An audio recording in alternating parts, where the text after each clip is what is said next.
Every year, New York City is graced with an appearance from one of the OGs of cinema. Or should I say OS? Original Samurai. No, not the original samurai, the cinema samurai, the Japanese icons from the 60s, like this guy, or this gun guy, or this King Lear guy. Yeah, I know those aren't all samurai, but those are the same actor, Tatsuya Nakadai, a cinema badass if there ever was one.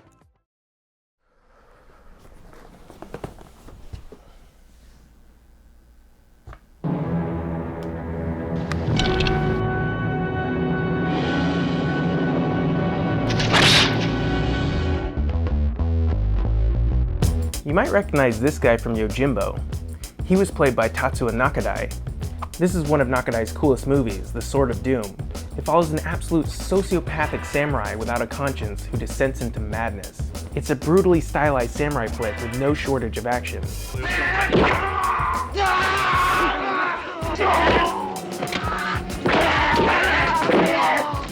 Tatsuya Nakadai comes to New York City every year. Big fan of Broadway musicals. They always make sure to make an appearance here at the Museum of the Moving Image to screen one of his films and answer a few questions. I first went to one of these screenings a couple years ago. They were playing The Sword of Doom. And you can probably tell how much I like this movie from the intro and the banners for this channel. I took a little bit of video and a lot of notes. So let's use Nakadai's rare Q&A to take a behind-the-scenes peek at the pulpy bloodbath that is The Sword of Doom.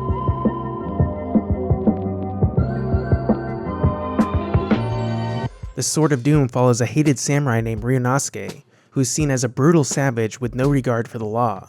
He is an outcast, making a living as an assassin of political figures.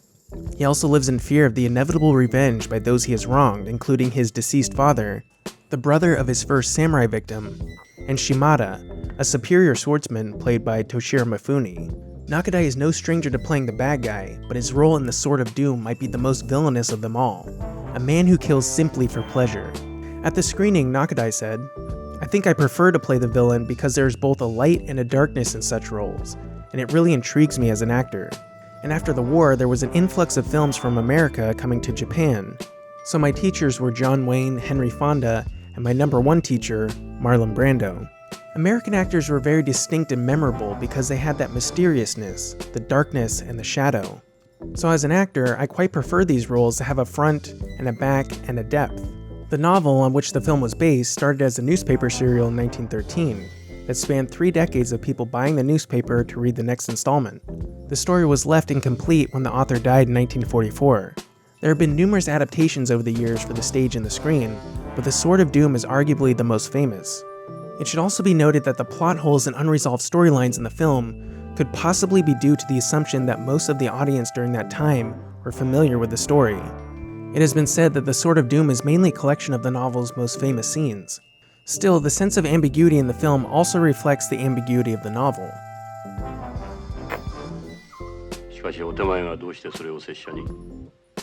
Bruce Eder describes Nakadai's performance as a man whose bloodlust is portrayed with dead calm, and quite often you can see in the close-ups these very subtle facial expressions that seem to reveal so much about the character.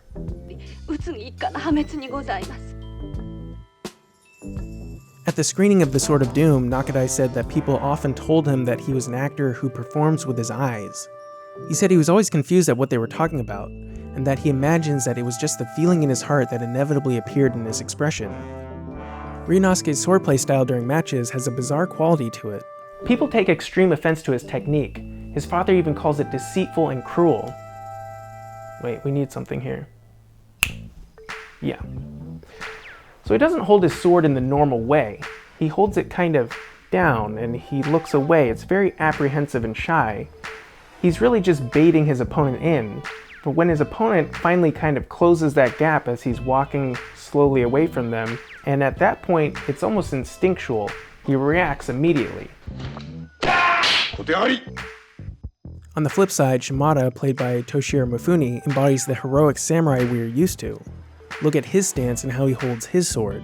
At the screening, Nakadai said, "The actor that you saw, of course, Toshiro Mifune, he is my great senpai or mentor. I consider him a genius when it comes to the swordplay. I wasn't cut down by him in this film, but in films such as Yojimbo and Sanjuro, I was constantly sliced up by him. And so I really looked up to him and I wanted to catch up to his genius. So what I did was I built a small shed in the backyard at my house, and every day I would practice my chambara, or swordplay. And watching this film today, perhaps I was able to grow a little closer to the great Mifune. Nakadai also said that Mifune never came to the shoot with a script in hand.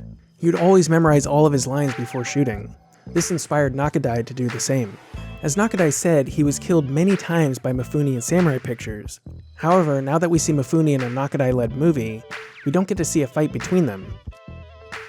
The epic climax of the film shows Ryunosuke in a simple room at an inn. His paranoia and madness get the best of him, and he begins to hear and see shadows of people coming to get him. He goes mental, cutting the room apart, and as he does so, the setting gets more and more abstract, signifying the interior of his mind. This is a real samurai sword from the Edo period. Look how sharp this thing still is. How'd you like to get stabbed with this thing? Now I know what you're thinking, no. I would not like to get stabbed with this thing. But they actually used a real sword for this scene when Nakadai's cutting up the room.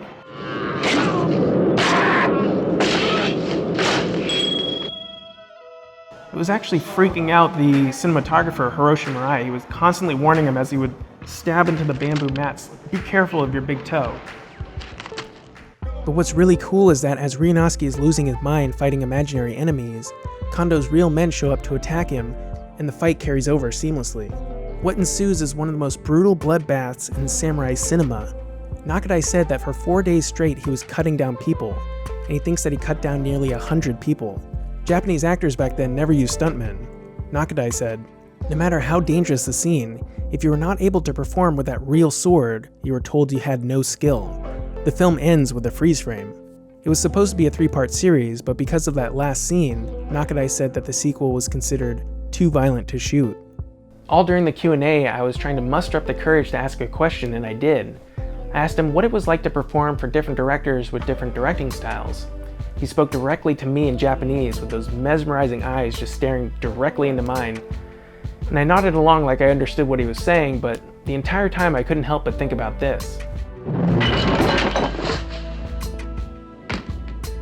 According to the translator, this was his answer. Different directors have very different styles in terms of how they give their requests or instructions.